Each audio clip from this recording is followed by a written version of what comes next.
नमस्कार। कक्षा 7 का वार्षिक परीक्षा का पेपर जो कि हिंदी विषय का होने वाला है। इस वार्षिक परीक्षा के पेपर में कौन कौन से प्रश्न आ सकते हैं इस वीडियो में चर्चा करेंगे।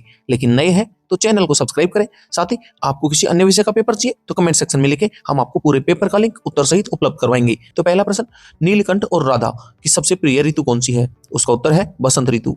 दूसरा प्रश्न, गौवन के रखवारे तो ब्राह्मण। तीसरा प्रश्न, जगदीशपुर में रहने वाले संत थे तो बासुरिया बाबा। चौथा प्रश्न, वर्तनी की दृष्टि से शुद्ध शब्द है तो अध्ययन सही ऑप्शन है। अगले प्रश्न की बात करें तो बेतवा को मेघदूत की प्रेयसी बताया था, किसने बताया था? तो इसका सही उत्तर है कालिदास ने।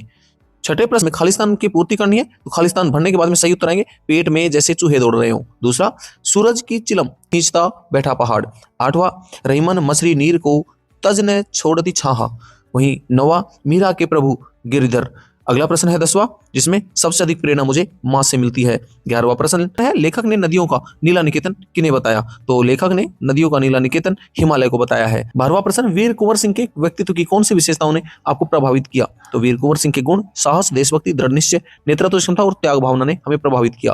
13वां प्रश्न, मेरी मां ने मुझे अपनी प्रसिद्धि को विनम्रता से संभालने की सीख दी। धनराज पिल्ले की इस बात का क्या अर्थ है? तो इसका सही उत्तर है कि उसने बताया कि कभी भी घमंड ना करूं और विनम्र रहूं। वहीं पर्यायवाची शब्द है पर्वत, कमल, बादल और पानी के। इन सभी के पर्यायवाची शब्द लिखने हैं। यह पेपर पूरा पीडीएफ सहित आप प्राप्त करना चाहते हैं तो कमेंट सेक्शन में लिखें। बाकी 15वां प्रश्न विलोम शब्द है, विकास का हास, नवीन का प्राचीन, गलत का सही, स्वतंत्र का परतंत्र। मुहावरों का अर्थ बताना है। 16वें प्रश्न में मन बहलाना, दिल को प्रसन्न करना, मक्खन लगाना, खुशामद करना। 17वां प्रश्न है, क्रिया किसे कहते हैं? उसके प्रकार बताते हैं उदाहरण। तो जिस शब्द से किसी काम का होना या करना प्रकट हो उसे क्रिया कहते हैं। जैसे राम पढ़ता है, सीता लिखती है। 18वां प्रश्न, संधि किसे कहते हैं? संधि के भेद। तो दो वर्णों के मेल से होने वाले परिवर्तन को संधि कहते हैं। संधि 3 प्रकार की है, स्वर संधि, व्यंजन संधि, विसर्ग संधि।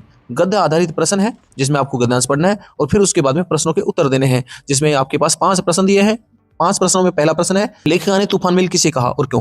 तो रेलगाड़ी को कहा क्योंकि वह बहुत तेज चलती है। वहीं इसी तरह से 5 प्रश्न जिनके उत्तर सहित पूरा पीडीएफ प्राप्त करना है तो कमेंट सेक्शन में लिखो, हम आपको उपलब्ध करवाएंगे। दूसरे प्रश्न का उत्तर होगा कि लेखिका इस तथ्य से परिचित थी क्योंकि कोई निश्चित स्टेशन नहीं, जहां रोक दी जाए वहीं स्टेशन मान लिया जाता है। तीसरे प्रश्न का उत्तर होने वाला है, बड़े मियाँ के इशारे पर उन्होंने तार के पिंजरे में बैठे 2 मोर के बच्चे देखे।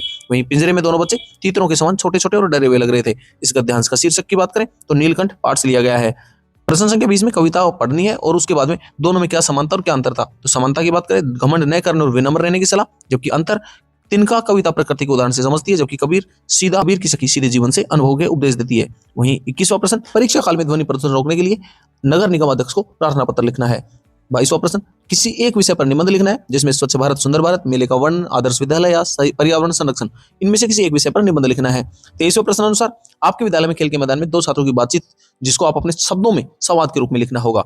लास्ट प्रश्न, सड़क पर बच्चों की पालन करने वाली 4 सावधानियां बताइए। 4 सावधानियों की बात करें तो आपके पास 4 सावधानियों में सबसे पहले हो सकता है जैसे सड़क पार करते समय दाएं बाएं देख के करें, हमेशा जेब्रा क्रॉसिंग का प्रयोग करें, चलते समय मोबाइल का उपयोग ना करें, ट्रैफिक रूल्स को फॉलो करें। साथ ही इसके अलावा आप किसी अन्य सब्जेक्ट या किसी अन्य कक्षा का पेपर प्राप्त करना चाहते हैं कमेंट सेक्शन में लिखें। आपके साथ आपके दोस्तों को भी फायदा हो इसके लिए उनके साथ शेयर जरूर से करें।